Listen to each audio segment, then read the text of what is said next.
Very good morning.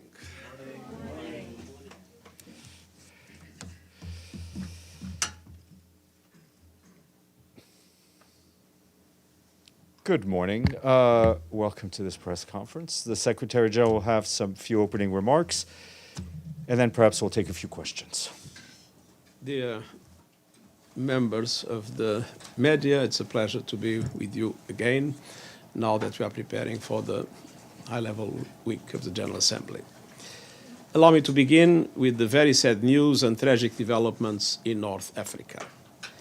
I want to express my deepest condolences and my full solidarity with all those affected by the devastating earthquake in Morocco and the massive floods in Libya.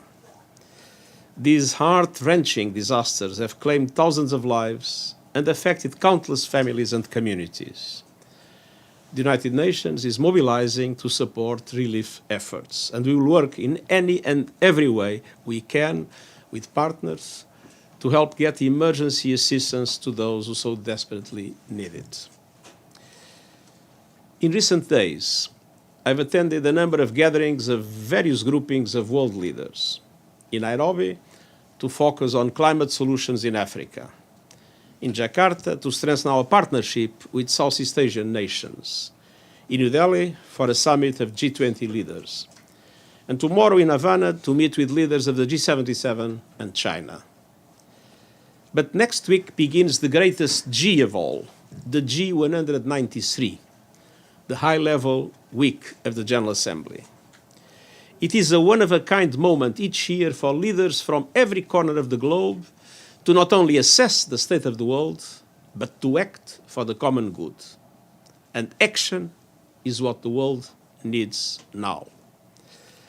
We will be gathering at a time when humanity faces huge challenges, from the worsening climate emergency to escalating conflicts, the global cost of living crisis, soaring inequalities, and dramatic technological disruptions. And people are looking to their leaders for a way out of this mess. Yet, in the face of all this and more, geopolitical divisions are undermining our capacity to respond. A multipolar world is emerging, and multipolarity can be a factor of equilibrium, but it can also lead to escalating tensions, fragmentation, and worse. So to bring our multipolar world together, we need strong, reformed multilateral institutions anchored in the United Nations Charter and international law. Today's multilateral institutions that were created after the Second World War reflect the power and economic dynamics of that time, and so they need reform. And I know reform is fundamentally about power, and there are obviously many competing interests and agendas in our increasingly multipolar world. But at a time when our challenges are more connected than ever, the outcome of a zero-sum game is that everyone gets zero. I will go into further detail in my address to the General Assembly on Tuesday. And in addition, next week we'll also shine a spotlight on how to rescue the Sustainable Development Goals at the halfway mark to 2030, on how to boost ambition to tackle the climate crisis, on crucial questions of funding and investments for development, on health challenges, hotspots, and a host of other issues. And my appeal to world leaders will be clear. This is not a time for posturing or positioning. This is not a time for indifference or indecision. This is a time to come together for real, practical solutions. It's time for compromise for a better tomorrow. Politics is compromise. Diplomacy is compromise. Effective leadership is compromise. If we want a future of peace and prosperity based on equity and solidarity, leaders have a special responsibility to achieve compromise in designing our common future for our common good. Next week, here in New York, is the place to start. Thank you. Thank you very much. We'll take questions, just an appeal, one question, and questions, not statements. On that, Valeria, please. Thank you. Thank you, Stefan. Thank you, Secretary General. So my question is, next week, the high-level week. So there is any room for hope or on making some progress in general on Ukraine, but more specifically on the Black Sea Grain Initiative? Thank you so much. And thank you for being here on behalf of the United Nations Correspondent Association. Well, next week I will be receiving President Zelensky, I will be receiving President Erdogan, I'll be receiving Minister Lavrov, and obviously this question will be on the table of our discussions. So I'm not going to say whether I am optimistic or pessimistic. The only thing you can be sure is that I remain determined. Determined is, by the way, the title of our report. I remain determined to do everything possible to reestablish the Black Sea Initiative, the exports of Ukraine foodstuffs, and also to go on our work in relation to the facilitation within the sanctions regime of the Russian food and fertilizer products. Thank you. Deji, then Sherwin. Hi, Secretary General. Shudeji with China Central Television. In New Delhi, you said it's easy to blame the UN for what the member states do. Let's not make the UN the scapegoat of the failures or the negative actions that are committed by member states. What do you think the UN still can do in such a critical time when it's more and more difficult to unite what the Charter described, we the peoples, because of what member states did or what they interacted with each other? And what positive note do you expect for the coming weeks with world leaders gathering here? Thank you. So this was in the context of a question in which I was asked if the UN had failed in Ukraine. I said, just a moment, let's be clear, it was not the UN that invaded Ukraine. So member states must assume their responsibilities, and we should not use the UN as a scapegoat for the failures of member states in the respect of the Charter. So this was the context in which I said what I said. What can the UN do? The UN can, first of all, assert its principles. There is a voice that the UN can, and I'm talking about the Secretary General of the UN in particular. The Secretary General of the UN needs to be able to be the defender of the Charter and of international law.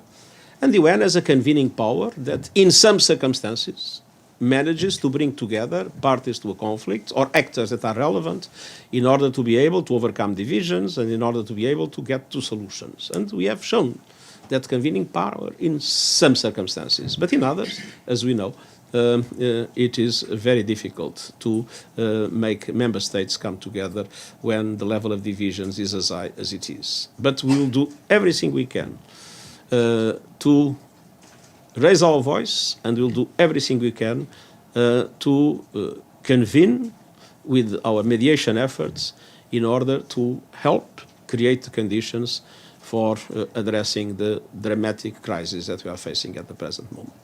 Thank you. Sherwin, then Amélie. Sorry? The positive, the expectation, what positive breakthrough could happen next week? Crystal ball, please. I believe that next week there will be an important breakthrough in creating the conditions to rescue the Sustainable Development Goals. I'm very hopeful that the SDG Summit will indeed represent a quantum leap in the response to the dramatic failures that we have witnessed until now in relation to the implementation of the SDGs. That would be my most important objective in relation to the next week here in New York. Sherwin, then Amélie. Secretary General Sherwin Bryce from South African Broadcasting. After attending the BRICS Summit, the ASEAN Summit, the G20 Summit, ahead of the G77 plus China and UNGA, you might be forgiven for suffering a bout of summititis. But let's throw it forward to the G77 and China. What are your expectations from this group, given it serves as a sort of a preview to UNGA, the SDG Summit? The focus is likely to be on financing for development, issues of a just transition, the means of implementation. What can that group do as one of the largest developing blocs in the world? what can it do to inform what you want to achieve here next week? That group is essential. I would say it is vital, because the central question we are addressing in relation to the implementation of the Sustainable Development Goals and the response to the climate disruption, the central question is, first of all, how countries are able to mobilize their own resources and to align their policies with the SDGs, and this is valid for all developing countries, and namely for all the members of the G77. So there is a commitment that each country must make.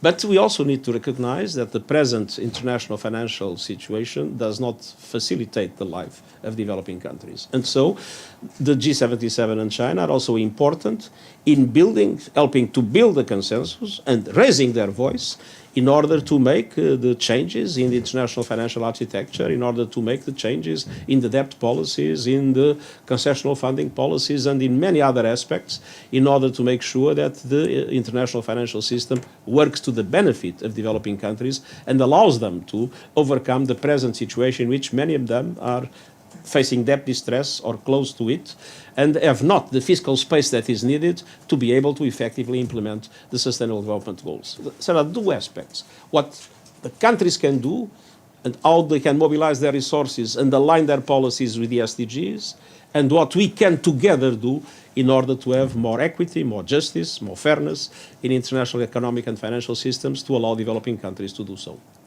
Thank you. Amélie, then Michel. Thank you, Secretary General. Sorry. I'm here. Over here. I'm here, sorry. Amélie Bottelier from AFP News Agency. My question is about the Climate Ambition Summit. If I'm not mistaken, you received over 100 responses to your letter from head of state and governments.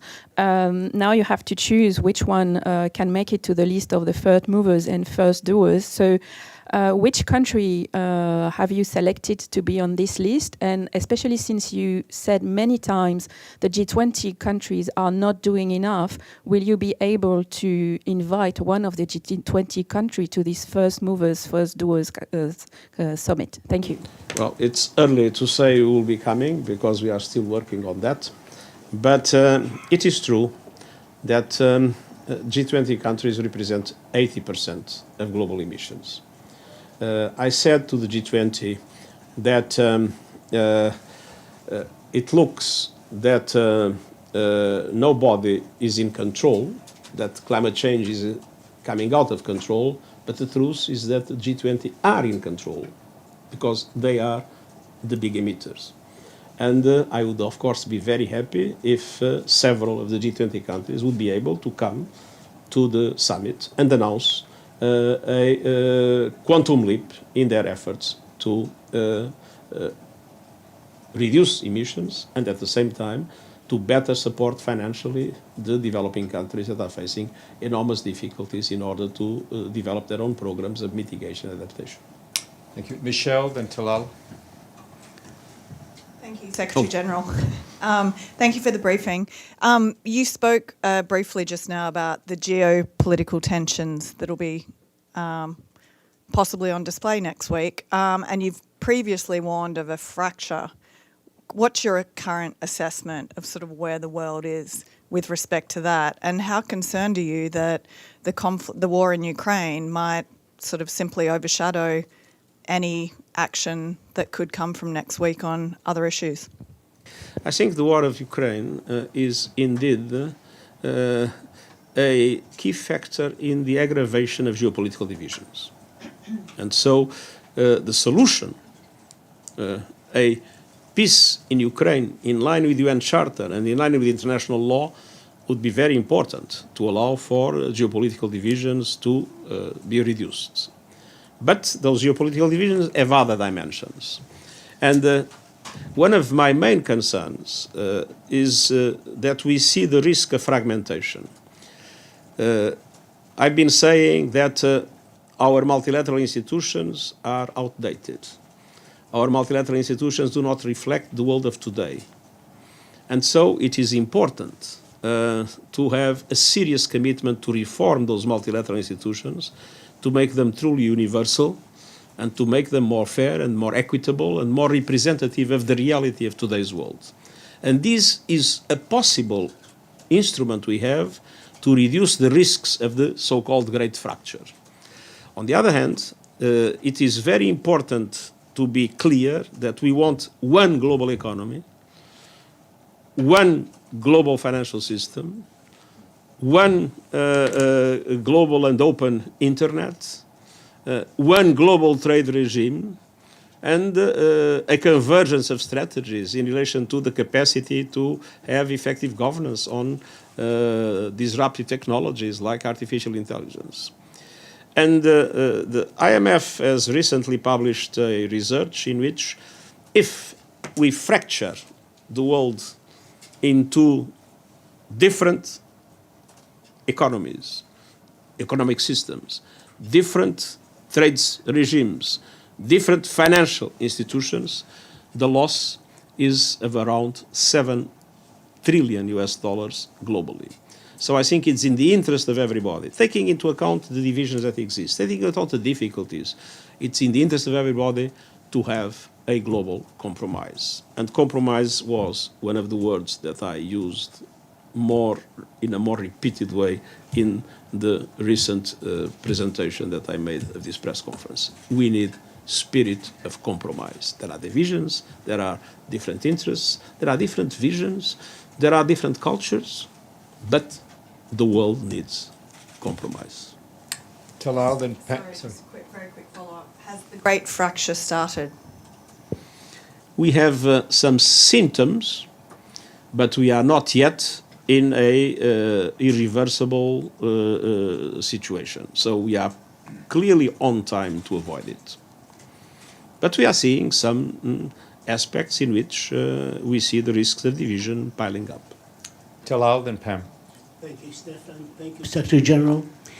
You touched on my question, actually, but we'd like to have some more details of how the UN intend to save the SDGs. What do you have in your bag of tricks? Because we don't want to see the same repeat of the 8 millennium goals.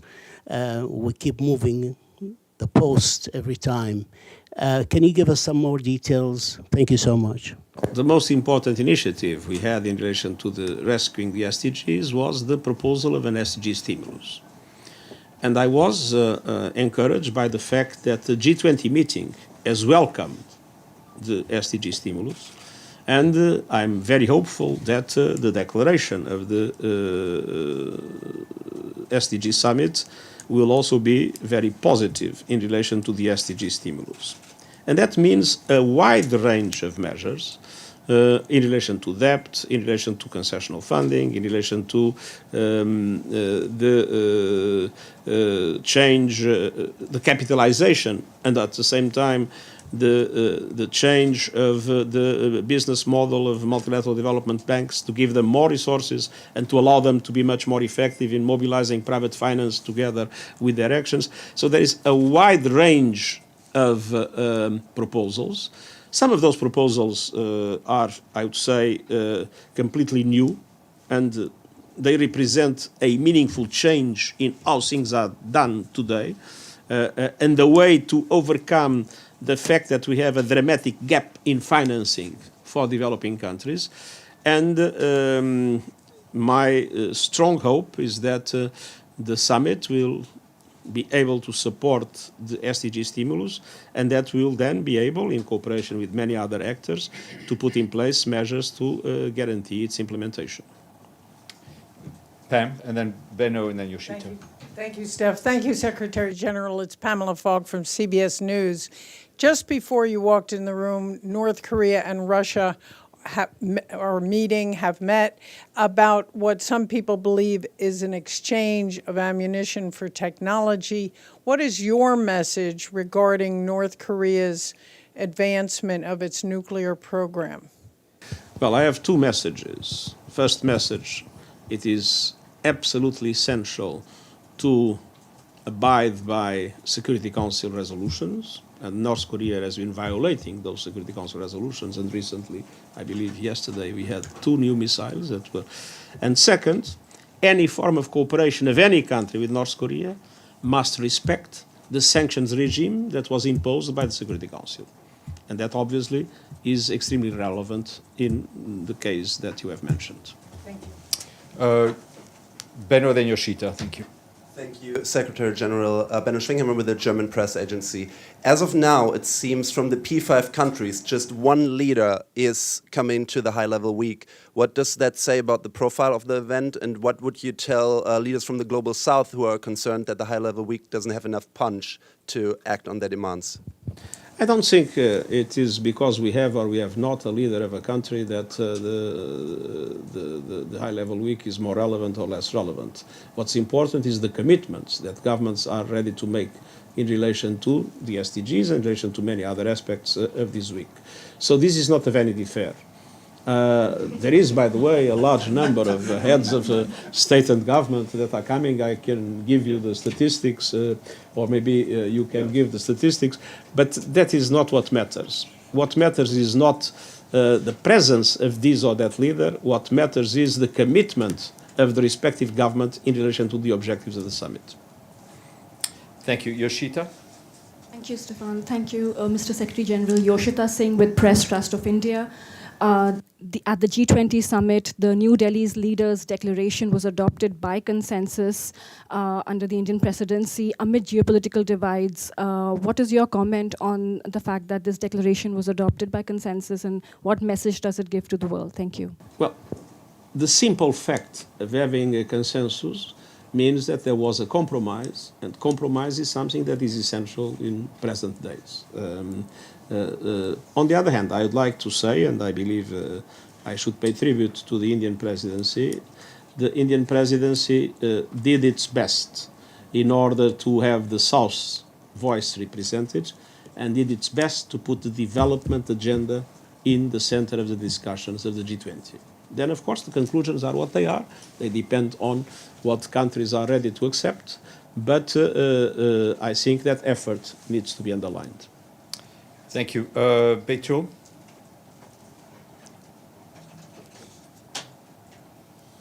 Thank you, Steph. Thank you, Secretary General. Just a quick follow-up on Ukraine and the Black Sea grain deal. You said that you'll be meeting with the Ukrainian president, Turkish president, and Russian foreign minister. Will you have separate meetings, or will you try to bring all of them together? Thanks. They will be separate meetings. Abdelhamid, then Miriam. Thank you, Mr. Secretary General. This is Abdelhamid Sayam from the Arabic daily Al-Quds Al-Arabi. This is your 7th year in office, and I have been asking you about the question of Palestine, and you keep repeating about the two-state solution, and there is no option B. My question this time will be a little bit different. Does the Palestinian people have the right to resist occupation, similar to any people who fell under colonial powers, foreign intervention, foreign occupation? They are made heroes in their countries. We put some of their statues in the UN because they fought colonialism and foreign domination. Why only the Palestinians, when they resist their occupiers, they are labeled as terrorists or violence? Or your representative in Jerusalem, Tor Winsland, he called it unacceptable terrorism. Why? Thank you. Well, first of all, I would like to say that I believe that we will be able to have a meeting on Monday that is being organized by the European Union and several Arab countries in order to try to put again on the table the question of the peace process. Now, I came from India, and I went to pay tribute to Gandhi. Let's not forget the example of Gandhi. I think it's important to fully recognize the rights of the Palestinian people. I think it's important to condemn any attempt to undermine the two-state solution, construction of settlements, eviction of Palestinian families, and many other aspects. But I do not think that it is with violence that the Palestinians will be able to better defend their interests. That is my humble opinion. Miriam, then Maggie. Thank you, Steph. Thank you, Secretary General. This is Miriam Ramadi with Volant Media. My question is regarding human rights. As you know, this Saturday marks the 1-year anniversary of the death of Mahsa Amini by morality police in Iran. As you know, so many people have lost their lives. So many people have been unjustly imprisoned, and the crackdown still continues on the people in Iran. How concerned are you about human rights in Iran and women's rights in Iran? And are you going to share these concerns when Ibrahim Raisi, the Islamic Republic president, comes to New York? And also, if you can briefly tell us, are you going to address the women's rights situation in Afghanistan with the world leaders during the high-level week? Thank you. Answer is yes in relation to both questions. As I did the last year, it is obviously my intention to raise the question of human rights in my meeting with the Iranian delegation. I presume that the president will be there. And the question of the rights of women and girls in Afghanistan is absolutely central to all concerns and will be one of the issues that will be very much in the agenda. Thank you. Maggie, then Alejandro.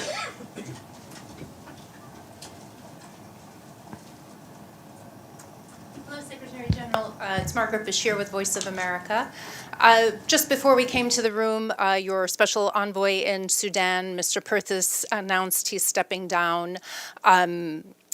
We also heard a catastrophic humanitarian briefing from OCHA. I know there's a humanitarian meeting about Sudan next week, but beyond helping on the humanitarian front, what can the UN realistically do to help solve the military aspect of this conflict? And is there any hope for any sort of bringing together of people next week around that? The hope never dies, and we fully support the initiatives of the African Union and IGAD, as we do based on our belief that the best way to solve African problems is with African leadership. Unfortunately, we are witnessing a never-ending series of terrible fighting with dramatic impacts on civilian population, and this is absolutely intolerable. And I think that the international community must come together to tell those that are leading the fight in Sudan they need to stop, because what they are doing is not only the destruction of their own country, but it is a serious threat to regional peace and security. Alejandro, then Toshi. Thank you, Secretary General. This is Alejandro Rincon with NTN 24 International News Channel. Throughout the year, you have warned us about how democratic spaces around the world have receded and seem to be eroding. So I'm wondering if, are you concerned, whether or not you're concerned about this could be a trend that could go further? And in many countries, including in Latin America, there's different efforts to try to subvert democracies and democratic values. So in the upcoming meeting, will you try to use your many meetings with world leaders to try to strengthen democracy and prevent the further erosion of democracy and democratic values in the world? That is indeed a central question. We are witnessing in many countries of the world governments restraining the civic space, the rights of opposition, the rights of press, undermining the democratic nature of the regimes. And we are seeing, even in democratic countries, because of misinformation, hate speech, polarization, and many other aspects, we are seeing how democracy can be undermined from inside. And so these are two main concerns that we have, and I believe it's extremely important to fight those that are abusing their authority to limit democracy, but also to address the root causes of the loss of trust in democratic societies that are undermining also the functioning of those democratic societies, at least in many countries in the world. Thank you. Toshi, then Nara. Thank you, Secretary General. This is Toshi Inaba from Kyodo News, Japan, and I'm rather new here, and kindly allow me to ask a naive question. What's the point of having UN headquarters and UN General Assembly here in New York, one of the most expensive cities. And, you know, there's a history, and I don't know how much is spent for like housing allowance and other benefits for UN officials. But, and you might say it's the decision for member states to make if there's a relocation. But if you know, you might be able to save like millions of dollars annually for those in need. Isn't that part of your duty to pursue that possibility? Thank you. Well, the headquarters in New York are something that was decided by member states in San Francisco, and I don't think that there is a chance to change the charter in relation to that point. But we have been very committed in the creation of centers in different parts of the world to be able to reduce our costs. Unfortunately, the General Assembly has not yet been able to agree on the locations of the back office centers that we intended to promote. When I was in UNHCR, I did a very meaningful transfer of posts from Geneva to Budapest at the time to be able to reduce costs, and we are very much committed and very hopeful that the General Assembly will come to a consensus in order to move as much as possible as our activities to cheaper locations. So your concern is a concern that we feel. That doesn't mean that we can change the location where the General Assembly takes place. Nada, then Linda. Thank you, Secretary General. Netta with the BBC. You know, you spoke there about the need for reform at a time when the UN is more important than ever to tackle these global issues. We remember when President Biden first came, he talked about, you know, the United States being back on the global scene. Given its leading role in institutions that you now say are part of a bygone era, what do you want to see from the United States in terms of pushing that reform? What will you be telling President Biden about what more you want to see from his administration? Well, when one looks at the Security Council or the Bretton Woods system, I do believe that it is in the interest of the United States that in the Security Council we have a larger representation, namely of Africa or Latin America.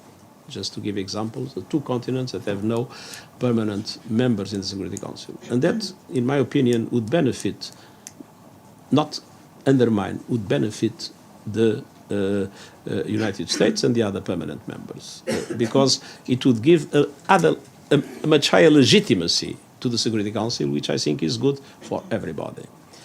And in relation to the international financial system, it is true that the international financial system we have today was created after the Second World War, and it reflects what were the economic relations of the time. And so there is a very clear dominance of Western countries in relation to the international financial system. We believe that everybody has to gain to have an international financial system that reflects the present situation of the global economy. And that would guarantee also that the financial system would become much stronger than what it is today. As I have been explaining time and time again, the Bretton Woods system became smaller.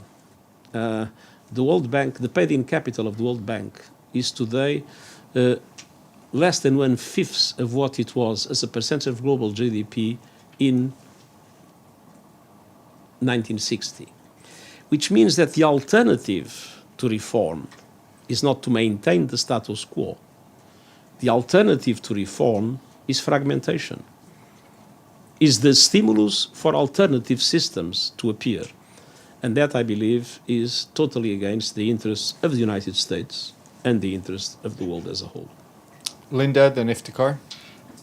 Thank you, Secretary General. Linda Fasula with NPR at the UN. My question has to do with corruption around the world. Certainly the SDGs have not been achieved, and the G20, for example, has not lived up, the countries have not lived up to their pledges. My question, though, focuses also on national corruption and what you see in terms of the level of corruption and how significant is it in terms of the impact, the negative impact it has on countries in the South? It's very significant.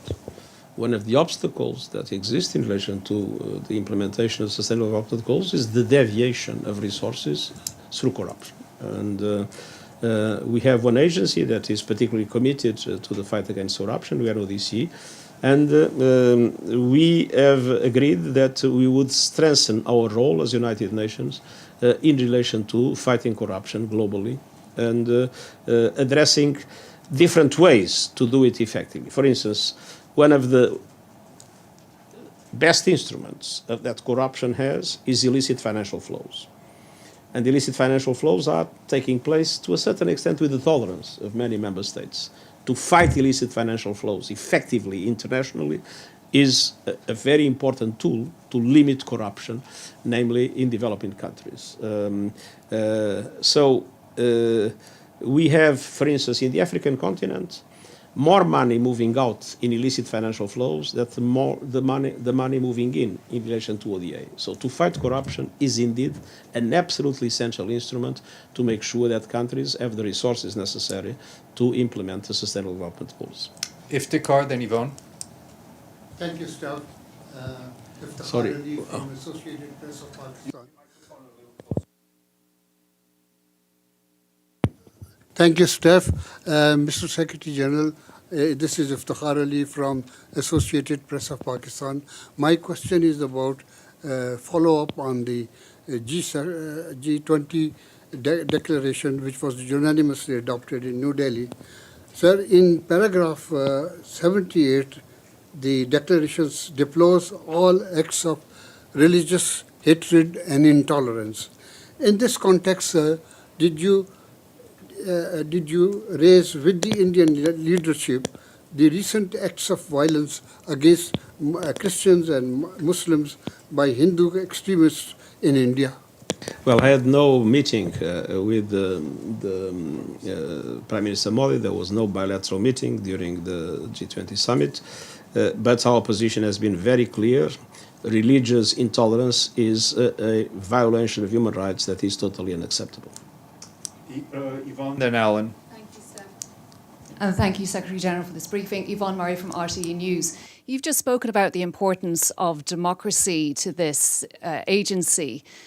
As you know, every year, democratic Taiwan makes an appeal to join these United Nations. What is your view on its ongoing exclusion from the UN? My role is not to have views. My role is to implement General Assembly resolutions. And the General Assembly resolution is clear, and we abide by the General Assembly resolution. Alan, then Murad. Thank you very much, Secretary General Alan Bulkati from RIA Novosti News Agency. I have a follow-up on grain deal matter. There are media publications claiming that you and President Erdogan are preparing some kind of new proposals for Russia in this regard. Could you please uncover them in some way, given the fact that Russia stated clearly that they would be satisfied only by fulfillment of the UN-Russia memorandum, but not the guarantees? Thank you. No, as it was public, we have shared with the information, full information given to the Turkish side. We have shared the number of benchmarks with the Russian Federation that we consider necessary to establish a system of mutual guarantee allowing to reestablish the Black Sea Initiative and to facilitate, even if a lot has been done in this regard, the Russian exports. And I would like to say, because this has been in the press, that those efforts are being done not to violate the sanctions regime, but within the sanctions regime to make sure that there are not indirect impacts or chilling effects that were not wished when the sanctions regime was established. Thank you. Murad, then Edie. Thank you. Murad Hashim, Al Jazeera Arabic. My question is a follow-up. I'm not seeing you. In the back right there. Can you raise your hand, Murad, so we can see you? There you go. Yes. Thank you, Secretary General. My question is on a follow-up on Maggie's question on Sudan. Are you gonna accept the resignation of your special envoy to Sudan? And since you mentioned the international community in finding solution. Do you think it's the time now for a direct intervention by the Security Council to find a solution, since the regional organizations failed to do so? I would hope the Security Council will be able to be united in this regard. I'm not sure that that is the case. But there are a number of initiatives that are on the table to push for a solution, and of course we'll be supporting those initiatives, in particular the African Union and IGAD. But I do not see easily the Security Council being able to come together with a solution to be imposed on Sudan. Sorry? The resignation of your special envoy to Sudan? Are you going to accept the resignation of Volker Perthes? Yes. I mean, he has very strong reasons to resign, and I have to respect his will and accept his resignation. Thank you. Edie, then Sherry in the back. My apologies for being late, but I was writing Volker Perthes's resignation announcement in the Security Council. Mr. Secretary General, you and many diplomats we've been speaking to want to make sure that next week's high-level week meetings put the spotlight clearly on the Sustainable Development Goals, poverty, inequality. But with President Zelensky coming, how do you keep the spotlight off Ukraine? And some of the diplomats we've been speaking to are also very concerned that other conflicts, like Sudan, like Yemen, like Libya, and a number of other countries, aren't going to be getting any attention. Well, we don't want to have only one spotlight. We have the possibility, like in several theaters, to have different spotlights. And I think it's very important that there is a serious discussion about Ukraine, and I think it's very important that the SDG summit represents a quantum leap in relation to our capacity to implement the SDGs. So I believe that there is room for all issues to be seriously discussed, and I am not afraid that the different crises we are witnessing in different parts of the world, that they will take out of the agenda the importance of the SDGs. Thank you. Mr. Barbu, Ukrainian TV, all the way in the back, and then Joe. Hello, my name is Serhiy Barbu. I'm Ukrainian journalist, TV Channel 5. From July, since July, Russia has destroyed 250,000 tons of Ukrainian grain. It's all about 200. It's all about Russian rockets and drones attacks on Ukrainian ports. This grain was supposed to be delivered to countries that need it, but it just burned. So what should be Russian responsibility for this crime? Thank you. Condemn the fact that following the end or the suspension of the Russian participation in the Black Sea Initiative, that there was a systematic bombardment of harbor facilities and warehouses of foodstuffs in the Ukraine. We were very clear in condemning this, and more. I said that from the point of view of the Russian Federation, this would also have consequences in reducing the goodwill that exists in other parts of the world in order to take into account also the importance of Russian exports of the same foodstuffs. So this is a moment in which I believe it's absolutely essential to stop any attacks on any food security items or items related to food security, And it is also important that any civilian vessel in the Black Sea is not attacked. Thank you. Joe, then Stefano. Joe Klein, Canada Free Press. And thank you for this press conference. You have spoken repeatedly and increasingly in an urgent tone about the climate change crisis and its potentially devastating impact on the environment and on humankind. Yet, in fact, you said recently that the world is boiling. The new head of the IPCC, however, has urged toning down such hot rhetoric, maybe that's a euphemism, but such extreme rhetoric that could scare people about climate change, and instead try to mobilize support for practical solutions, including innovative technologies such as carbon capture. Could you comment on that? And that declaration, so I will not comment on a declaration that I have not seen, but I can give you a comment on the substance. I have not used any extreme rhetoric. I'm just telling the truth. And I believe there is no way we can fight climate change if we ignore the truth. And the truth is that climate change is having really devastating impacts worldwide, and we have seen it.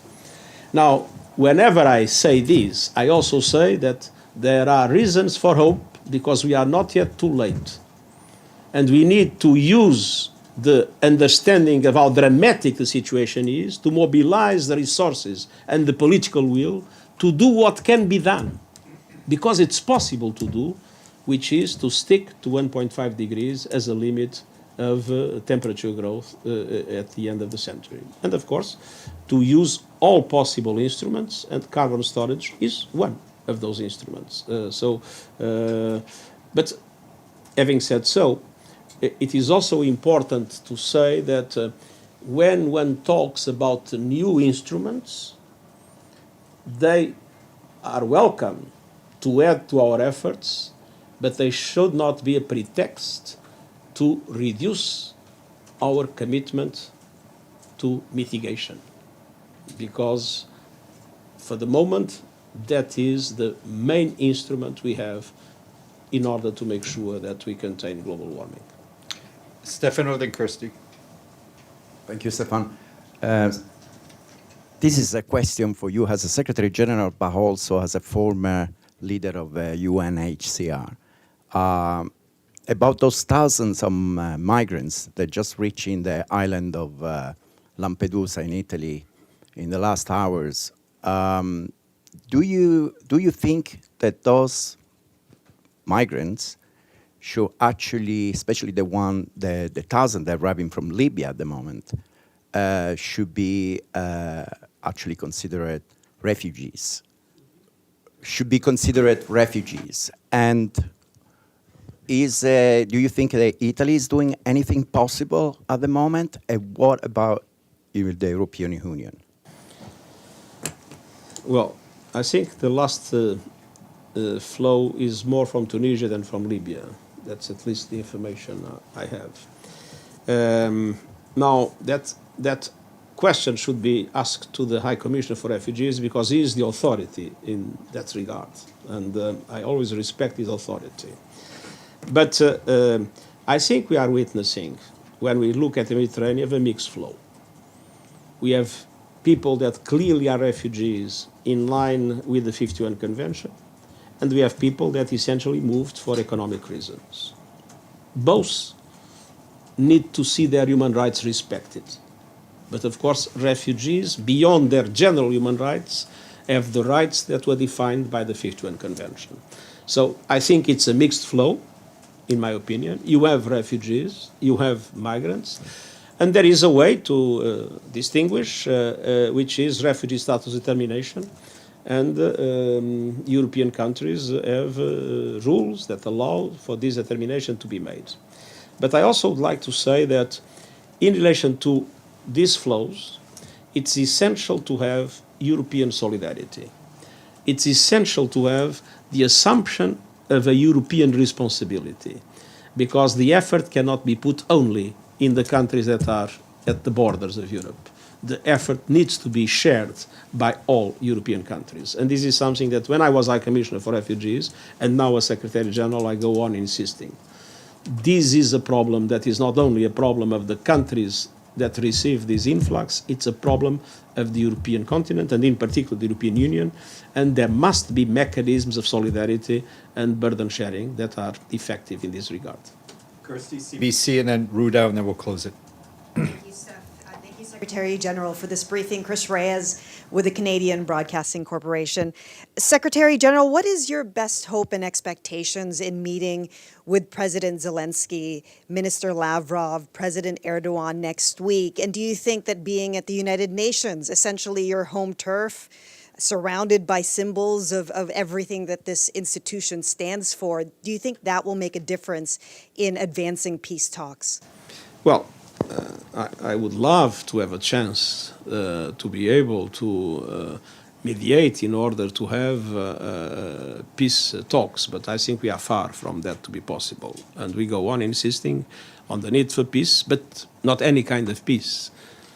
A just peace in line with the UN Charter and in line with international law. But I hope that there will be a possibility to have meaningful discussions, namely in relation to some aspects that are relevant from the point of view of the interests of the international community as a whole. And obviously, the Black Sea Initiative is one of them. Last question, Rudal Media Network in the back. Sinan Tunçdemir from Rudolph Media Network. I have two questions. First one is, what should be the top subject in like high-level meetings next week? Do you have any message for the leaders? Do you think they should focus on more like universal and global problems like hungers, poverty, or climate change? Like, do you have any message for them? And the second question is, as you know, Erdogan wants to meet Assad, but Assad doesn't want to meet him like until he withdraws from Syria. Do you think that could be a good start for like building peace in Syria? Erdogan can, like Turkey can withdraw from Syria? Should Erdogan meet Assad and should Turkey withdraw from Syria? Well, first of all, in relation to the first question, it is clear. Our most important objective in this summit is to make sure that there is a quantum leap in the capacity of the international community to push for the implementation of the Sustainable Development Goals. In relation to peace in Syria, naturally, all forms of dialogue of the parties concerned are positive. And if there will be a dialogue that you mentioned, I hope that that dialogue can produce positive results. Thank you very much. Thank you. Thank you very much. And Michelle, happy birthday. It's Michelle's birthday. Happy birthday. Yeah. Very well. And it's not every time that you are 25 years. So.